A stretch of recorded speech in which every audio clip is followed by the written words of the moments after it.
Voilà, donc nous sommes avec Monsieur Ali Sow, professeur donc, titulaire des universités, qui est ministre de la Culture et du Patrimoine historique du Sénégal, et qui est là aujourd'hui à Paris avec le groupe de la presse sénégalaise en France. Donc nous avons Rokhia Pedro, nous avons également Cheikh Sidou Sylla, et nous avons Moussa Diop et moi-même Cheikh Fall.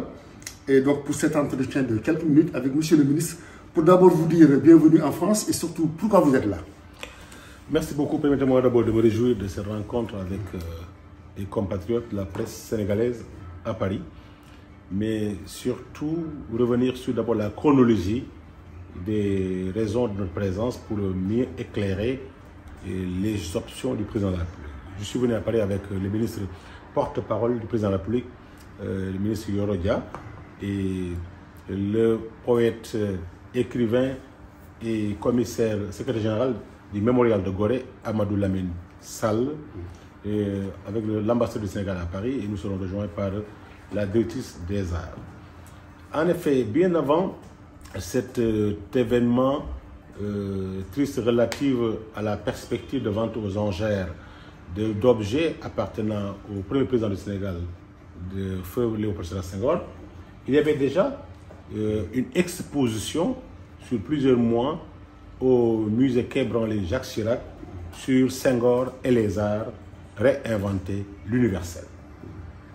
Ajoutez à cela une deuxième exposition par le grand peintre américain, reconnu, réputé et devenu très populaire à travers ses tableaux, ses portraits du président Barack Obama, Kehinde Wiley, qui a fait des portraits exposés au musée Quai Branly de quelques dirigeants du monde, dont le président du Sénégal, sous le thème Dédale de pouvoir, Maze of Power, the Maze of Power.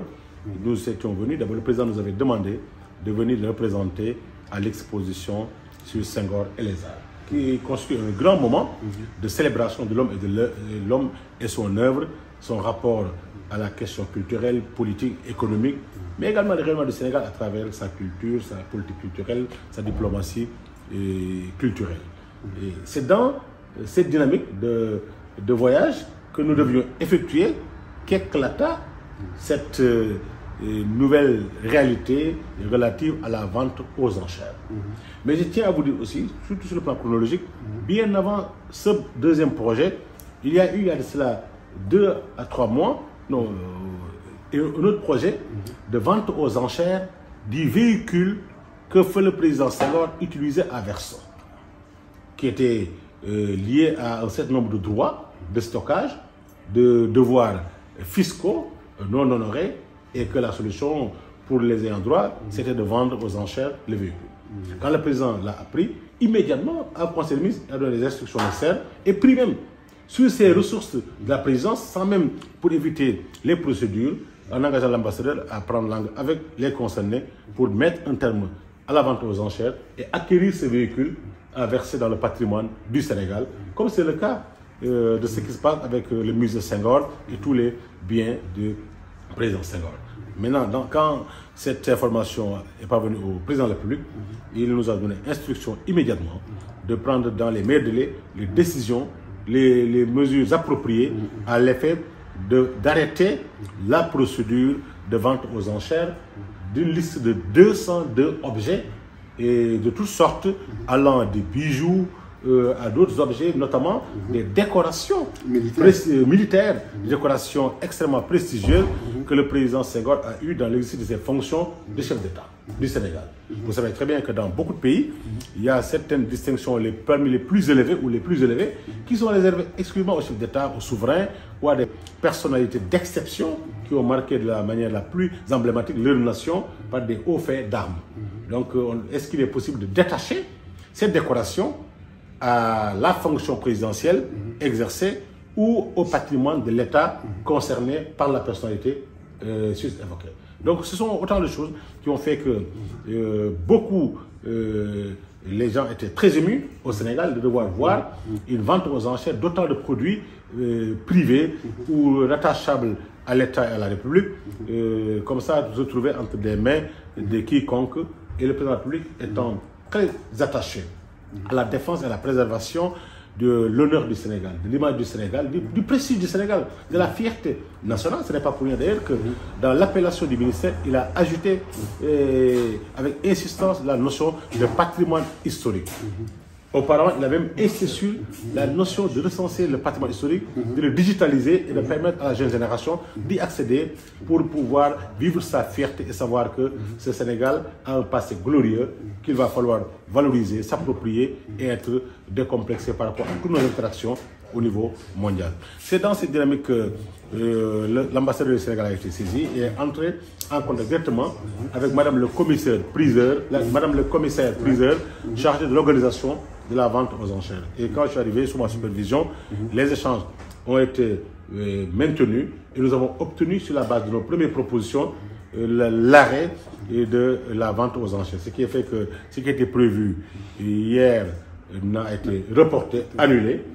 C'était un premier acquis, mais nous avons réussi cela aussi avec l'appui des autorités françaises, notamment le Quai d'Orsay qui s'est impliqué de la plus belle des manières, car cette opération également a des dimensions purement étatiques. Senghor était le premier président quand même du Sénégal. Senghor est le père de la négritude. Senghor est le père fondateur de la francophonie. Senghor n'appartient pas à des héritiers, n'appartient pas à une famille. Senghor est un patrimoine national, un patrimoine mondial, un patrimoine d'espace francophone qu'il va falloir célébrer. Et la France l'a parfaitement bien compris. Maintenant, c'est dans cette dynamique-là que demain, nous nous rendrons à Caen avec l'ambassadeur et le poète Amadou Lamine Sall pour finaliser définitivement avec, Madame le commissaire priseur les modalités d'acquisition de l'ensemble de ces objets-là et les modalités de paiement à l'effet de rapatrier au Sénégal pour les reverser au niveau du patrimoine. C'est ça l'instruction que j'ai reçue du président de la République et qui nous a donné mandat d'agir de la meilleure des manières au profit du Sénégal et son image. Et nous avons également noté avec beaucoup de joie à quel point le patrimoine historique fédère les Sénégalais, les rassemble, les unit et démontre à quel point nous sommes fiers de notre pays et que nous défendons l'honneur et l'image du Sénégal quand c'est nécessaire. Très bien. Donc là, je vais demander à mes collègues, donc chers confrères, si vous avez des questions à poser à M. le ministre. J'ai écouté avec grand intérêt la chronologie, etc., de pourquoi vous êtes là. Mais est-ce que vous pouvez nous expliquer comment ces objets se sont retrouvés entre les mains de Français? Parce qu'il s'agit là de M. Léopold Sédar Senghor, qui a été un ancien chef de l'État sénégalais. Et donc, comment se fait-il que ces objets soient retrouvés auprès de Français? N'oublions pas un fait important dans l'histoire et la trajectoire de feu le président Léopold Sédar Senghor. Premier agrégé noir de grand-mère, qui a été député au Palais Bourbon, à l'époque coloniale, qui a été secrétaire d'État dans le gouvernement français, qui a été formé en France et qui a enseigné en France et qui a épousé une Française. Normande. De surcroît, et qui aussi passait ses vacances, même étant président de la République, en France, c'est connu à Verson. Après l'exercice de ses fonctions, il est venu s'établir en France au niveau de sa belle famille, à Verson, dans une résidence appartenant à son épouse, notre ancienne première dame, Madame Colette Senghor. C'est connu et il y vivait de façon épanouie, sa dimension intellectuelle, sa production, entre autres réalités. Et bien entendu, c'est son héritière, c'est aussi son épouse, Madame Colette Senghor, et Madame Colette Senghor n'étant plus de ce monde également, ses sœurs sont ses héritières légales. C'est ça la vérité. Et parce qu'il n'y a pas d'enfant pour assurer l'héritage. Le Philippe qui est décédé. Et Senghor a un autre fils qui est là. Mais qui est placé sous curatelle. Donc il ne pourra pas juridiquement agir par rapport à ces problématiques-là. Et bien entendu, Madame Colette Senghor, avant son départ de ce monde également, était à un moment donné dans l'impossibilité de gérer juridiquement certains aspects. Et ses sœurs se retrouvaient dans l'obligation d'assumer le statut d'héritière de tout cela. Bien entendu, la résidence de Verson étant léguée à la ville de Verson, à la mairie, avec ceux qui s'y trouvaient. Mais pour cette question-là, sachez que la mairie de Verson n'est pas du tout impliquée dans la vente aux enchères, encore moins dans ce qui peut appeler par certains comme un pillage des biens du président Senghor. Pour le moment, les héritiers ou leurs proches qui peuvent être détenteurs de ces objets et de ces biens, légalement ou de manière éclairée, ne sont pas clairement encore identifiés. Parce que nous traitons avec Madame le commissaire priseur, qui n'est pas tenu de décliner l'identité des propriétaires ou des supposés propriétaires. L'essentiel pour nous, le Sénégal, c'est d'abord d'arrêter la vente aux enchères et d'acquérir ces biens-là dans des conditions normales, raisonnables et acceptables, qui ne refusent pas l'inacceptable. Mais auparavant, donc pour le moment, nous supposons que ce sont des héritiers et légaux de Madame Colette Senghor, qui également a hérité de Senghor des biens qu'ils ont en partage ou bien qui appartenaient à feu le président Senghor.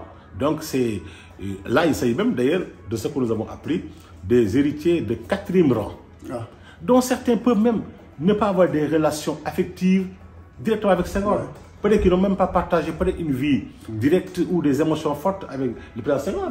Mais aussi, n'oublions pas également, ces biens également engendrent des charges par rapport à l'héritage, par rapport au fisc, par rapport à l'entretien, par rapport au stockage. Ne pas se retrouver avec les moyens de le faire aussi, peut inciter la personne à s'en débarrasser pour régler des engagements et avoir une vie plus calme. Donc pour le moment, ayons une perception positive. Il y a aussi d'autres biens de Senghor qui se retrouvent entre les mains d'anciens collaborateurs de Senghor.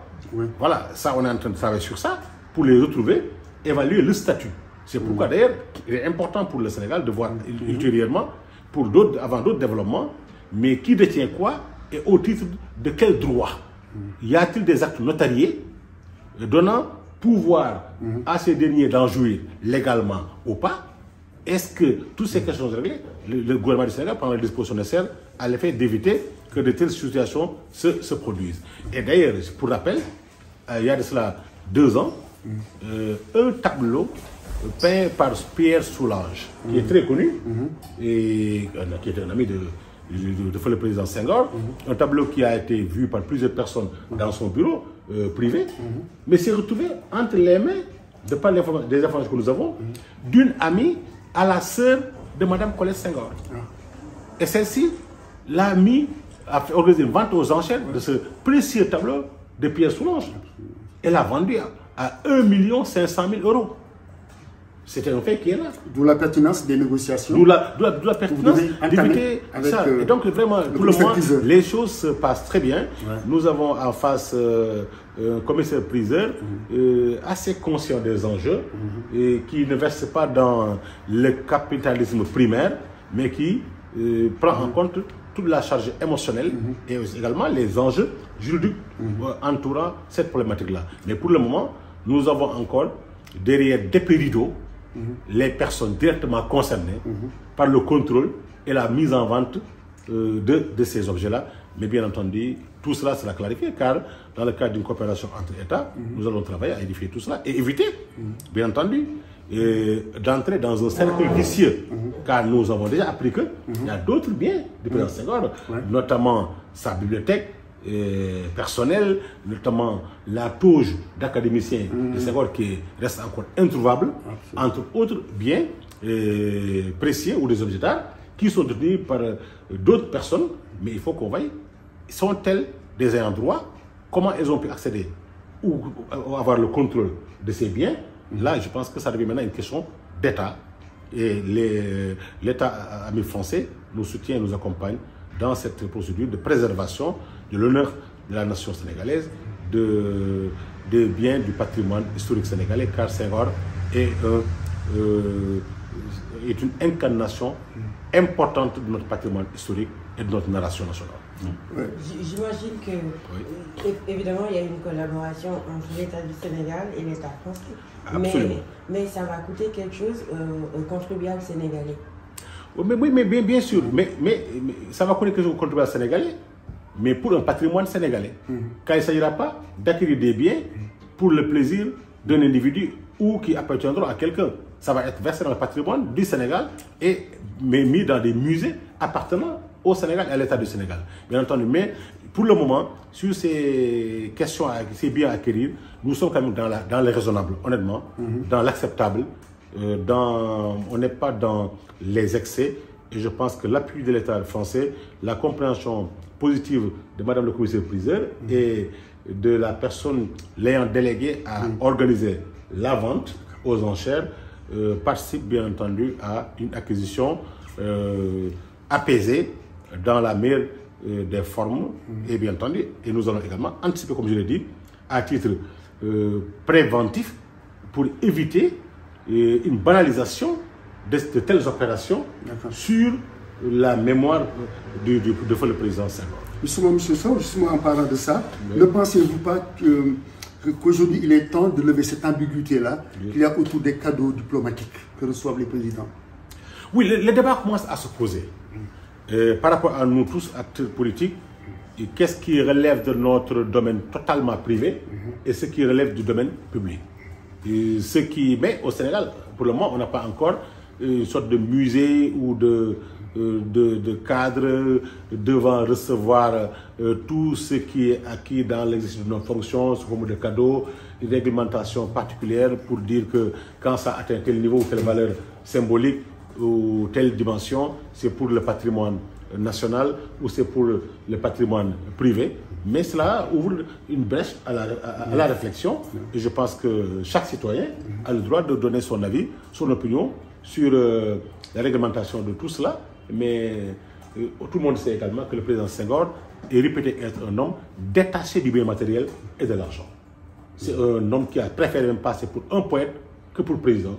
Il préférait être poète-président que président-poète. Je pense que tout le monde le connaît. Cette dimension, son amour pour les arts et pour les lettres, sa dimension d'homme profondément culturel faisait qu'il avait un penchant réel pour tout ce qui touche l'art.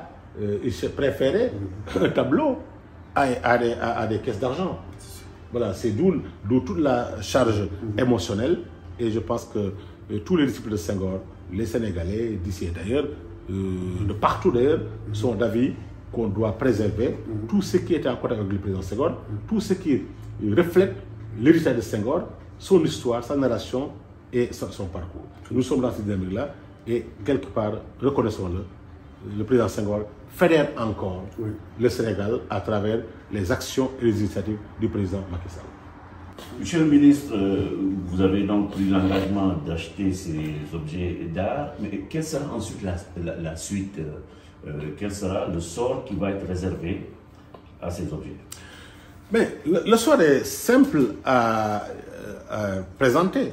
Le Sénégal est un pays profondément culturel, qui est doté d'infrastructures culturelles assez modernes et qui sont enviées par plusieurs pays du monde.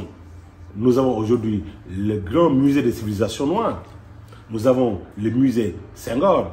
Et bientôt, nous aurons le mémorial de Gorée, qui est un super grand projet que le président veut lancer avant la fin de son mandat. Il me l'a reconfirmé aujourd'hui encore, dans la journée, pour le notifier aux concernés. Et nous avons également d'autres musées, et nombreux et variés au niveau du Sénégal, et aussi le musée Senghor, comme je viens de le dire. Pour l'enjeu, le plus urgent, c'est de reprendre l'ensemble de ces objets, de les ramener au Sénégal, les mettre à la disposition du président de la République, qui est l'homme chargé de définir la politique culturelle de la nation. Et je pense bien entendu, à coup sûr, on a déjà le musée Senghor qui fonctionne très bien et normalement, et beaucoup de choses rattachées à sa vie s'y trouvent. Et je pense que nous avons aussi la résidence de Joal, entre autres. Je pense qu'avec les disciples de Senghor, avec tous ces acteurs majeurs autour de la vie et de l'œuvre du président Senghor, le président de la République prendra des décisions de répartition ou de mise à disposition dans un cadre où ces objets seront rigoureusement préservés et accessibles aux chercheurs, à la jeune génération, à tous les Sénégalais et à tous les amis du Sénégal qui viendront pour découvrir et pour promouvoir ainsi le tourisme culturel et le tourisme de patrimoine. Est-ce qu'il est possible que tout soit finalisé demain? C'est bien entendu, qui peut le plus, peut le moins. Dès lors qu'on a réussi ensemble à sursoir à la vente aux enchères, sur la base de propositions concrètes. Il suffit simplement demain de s'entendre sur les modalités de paiement et le montant final pour enfin prendre les actes nécessaires et Dakar fera le nécessaire pour, conformément aux procédures en vigueur. Vous savez aussi, quand un État achète ou quand un État finalise en la matière, il ne s'agit pas d'aller à la boutique et acheter. Il y a des règles aussi de finances à respecter. En dehors de ça, tout peut être bouclé dans des délais très courts quand il s'agit là de mettre en œuvre une volonté présidentielle. Donc, il ne s'agit pas d'une décision ministérielle. C'est le président de la République du Sénégal, Macky Sall, qui s'est saisi de ce dossier, qui en fait son propre dossier, qui défend sa patrie, qui défend l'honneur de son pays, qui défend l'honneur des grandes figures marquantes de l'histoire du Sénégal, en l'occurrence notre premier président. Donc sur cette question-là, il n'y a pas de temps à perdre, tout sera bouclé dans les meilleurs délais. Vous avez visité l'exposition sur Senghor au Quai Branly. Malheureusement, on n'a pas eu la chance de couvrir cette actualité. Mais quels sont vos sentiments au terme de cette visite? Mais sentiment de fierté d'être sénégalais, d'appartenir à cette grande nation, marquée par de grandes figures qui rayonnent au niveau international et qui sont célébrées, qui font l'objet de recherches, de publications, de thèses et d'articles de qualité. Vous imaginez le nombre de visiteurs au niveau du musée Quai Branly pour simplement découvrir le contenu de cette exposition sur Senghor et les arts. C'est impressionnant. De l'étudiant en passant par l'élève, aux chercheurs, aux touristes, les gens se bousculent, achètent des tickets et voient ça. C'est l'occasion de remercier les autorités du département de la culture, les autorités françaises qui ont eu cette excellente idée de célébrer un homme qui aussi a valu beaucoup de performances et beaucoup de prestige au monde francophone et à la France et au Sénégal et à toute l'Afrique. Et par ailleurs, c'est une double exposition. Et quand même, Kehinde Wiley est un des plus grands peintres aujourd'hui, au monde très respecté, qui choisit une bonne dizaine de chefs d'État dans le monde pour les mettre en valeur par rapport à leur rapport au pouvoir sous diverses formes. L'exposition dédale de pouvoir, The Maze of Power, mais aussi qui attire et qui pousse beaucoup de gens à venir voir et qui a fait l'objet mais de traitements médiatiques impressionnants. Quand on va jusqu'à voir des journaux prestigieux américains comparer cette image du président Macky Sall à Moïse avec son bâton qui montre aux Hébreux le chemin, la terre promise, montrant que Macky inscrit son pays dans la dynamique de la terre promise qui n'est d'autre que la terre de l'émergence, le pays de l'émergence. C'est à l'honneur du Sénégal. C'est une belle fierté d'avoir nos deux chefs d'État mis à l'honneur comme ça, le Sénégal mis à l'honneur, mais surtout de constater ces vagues successives de visiteurs qui viennent poser des questions, prendre des photos, diffuser, relayer. C'est la diplomatie culturelle sénégalaise qui marche de manière formidable à travers ces expositions-là. D'ailleurs, c'est pour cela qu'une décision a été prise sur autorisation du président de la République. À partir du mois de janvier, les deux expositions, le Sénégal se propose de les transférer et de les organiser au Sénégal pour permettre au maximum de Sénégalais et d'amis du Sénégal d'y accéder. Dès demain, les saisines seront préparées à Dakar par mon cabinet sous couvert du ministère des Affaires étrangères pour suivre les autorités françaises en vue de développer la coopération muséale nécessaire pour avoir... Parce que l'exposition de Kehinde prendra fin le 14 janvier, l'exposition sur Senghor prend fin mi-novembre et les deux en même temps au Sénégal, à Dakar d'abord et pourquoi pas dans d'autres événements, dans d'autres localités majeures du Sénégal et permettre à la jeune génération d'y accéder car je pense par l'art le Sénégal rayonne, par l'art la diplomatie sénégalaise s'affirme de façon protéiforme et de la meilleure des manières. Donc la décision prise est que le Sénégal se propose d'abriter, en prenant un relais de Paris à Dakar, au Sénégal, cette double exposition pour nos concitoyens. Est-ce qu'on peut avoir pour le grand public une description de l'éventail. On sait qu'il y a des objets personnels, il y a des objets qui peuvent tomber dans le droit public.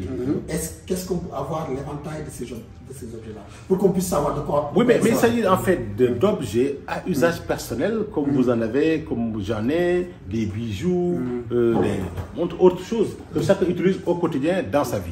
Mais aussi des décorations, surtout maintenant pour ce qui concerne la République directement, sont des décorations, dont des décorations militaires. Absolument. Décernées par des pays amis au président Senghor dans l'exercice de ses fonctions. Et parmi ces décorations, des décorations parmi les plus élevées qu'une nation peut offrir à un étranger. Comme l'Égypte, par exemple. Comme l'Égypte, voilà. Ce sont des cas comme ça qui existent et qui sont quand même indissociablement liés à l'État, à la République. Quoique décernés à un homme qui en est le chef pendant une séquence temporelle de sa vie. Ce sont autant de choses qui se retrouvent dans ces lots-là, mais on n'a pas voulu faire le distinguo. Pour nous, l'important, c'est le facteur Senghor. Ce sont des biens utilisés par Senghor, appartenant à Senghor, dont il avait le contrôle total, obtenu étant présent ou après ses fonctions, ou avant ses fonctions. Et donc, on n'est pas dans le classement par séquence temporelle, encore moins par statut en matière de droit, mais on dit le global, on le prend, on s'intéresse à tout, car tout touche à Senghor, ainsi le voit le président de la République. Quant à ce qui voulait dissocier, ce qui est rattachable directement à la République et ce qui est rattachable directement au domaine privé. Parce que pour le président Macky Sall, Senghor n'appartient pas à une famille. Senghor n'appartient pas à des héritiers. Senghor est un patrimoine national, un patrimoine africain, un patrimoine du monde francophone, mais aussi un patrimoine de l'universel. C'est auteur de la thèse de l'universel. D'ailleurs, on revient de célébrer, bien avant cette vente-là, à travers cette exposition, Senghor et les arts, réinventer l'universel. La meilleure façon de réinventer l'universel, c'est de le replacer dans sa position normale par rapport à l'universel. Le Sénégal va attaquer la légalité de l'acquisition de ces objets. Est-ce que le Sénégal va attaquer la légalité de l'acquisition de ces objets? Pour le moment, le plus important pour nous, c'est d'abord de reprendre dans les termes actuellement sur lesquels nous sommes entendus ces objets-là. Maintenant, par anticipation pour la suite, puisqu'on nous a relaté le contrôle d'autres objets par des personnes à identifier qui peuvent être aussi tentés d'engager le Sénégal dans un cercle vicieux de vente aux enchères arrêtées pour les négociations. Là, bien entendu, après cette opération-là, on est tenu de voir maintenant qui sont les véritables détenteurs et quelles sont les bases légales à partir desquelles ces derniers agissent pour céder, aliéner des biens. Quel est le statut de ces biens qui relèvent du domaine public ou privé? Là, on est obligé, à travers un certain nombre de mesures, d'anticiper. Mais pour le moment, on ne cherche pas le contentieux, car nous avons une parfaite coopération des interlocuteurs que nous avons en face. Donc, il ne faut pas chercher le problème là où une solution se présente de la meilleure des manières et de manière apaisée. Mais on va anticiper cette fois-ci pour éviter quand même cet engrenage, d'autant plus que c'est voilà, il y a interagir avec plusieurs personnes, des collaborateurs, des proches, des amis, des parents, et on ne sait pas qui détient quoi. Et à tout moment, des choses peuvent sortir des malles, peuvent sortir des armoires, peuvent sortir de partout, avec une preuve que de lien avec le président Senghor pour en faire un usage autre. Est-ce qu'au Sénégal, vous, en tant que ministre de la Culture, vous comptez sensibiliser un peu plus, on va dire, la République, pour ne pas personnaliser en disant le Sénégal, en mettant des procédés pour que de pareilles mésaventures ne puissent plus nous arriver avec le président Diouf, avec le président Wade, ou bien avec d'autres ministres? Parce que les ministres signent des accords de coopération, viennent en France, ont des cadeaux et autres, pour que certains cadeaux et certains objets ne tombent pas dans le domaine privé. Oui, je pense que c'est en quelque chose malheur est bon. Ce débat, j'en suis persuadé, va déboucher sur l'enrichissement de la réglementation en vigueur au sujet de ces cadeaux et de leur utilisation et de leur répartition entre le domaine public et le domaine privé. Je tiens à vous dire que, même le ministre de la Culture, qui détient le patrimoine culturel, sa surveillance, son organisation et sa préservation, même les tableaux d'art, les sculptures. Parce qu'il y a un patrimoine culturel du gouvernement à travers le ministère et un fonds dédié. Même quand le ministère met à disposition des tableaux ou des tapisseries, au niveau d'une ambassade, il y a une convention de prêt. Vous imaginez bien, quand le ministère de la Culture donne des tapisseries, des tableaux ou des sculptures à une ambassade pour la décoration, ou à une gouvernance, ou à un ministère, il y a une convention de prêt pour montrer simplement que ce n'est ni la propriété du ministre, ni du ministère, mais c'est pour une utilisation exclusivement liée au service et à ses missions. Donc, qui peut le plus, peut le moins. Puisqu'on en est à cette sécurisation-là, il reste maintenant de renforcer la réglementation par rapport au rapport entre le ministre, les services, les chefs de service, les agents de l'État, de manière générale, et tout ce qu'ils pourront avoir dans l'exercice de leurs fonctions pour de façon mieux encadrée. Je pense sur ce plan-là, le président de la République qui est très vigilant et qui est très rigoureux en la matière prendra en compte la nouvelle situation pour renforcer la réglementation en vigueur. En tout cas, le ministère de la Culture fera un rapport à ce sujet-là avec de fortes suggestions et nous savons à quel point le président de la République est toujours regardant, bienveillant et attentif à des propositions à la lancée de la préservation du patrimoine et de l'image du Sénégal. On remercie tous les confrères qui sont venus aujourd'hui et donc on vous souhaite une bonne fin de négociation et que le patrimoine du Sénégal puisse retourner au Sénégal. Merci à vous.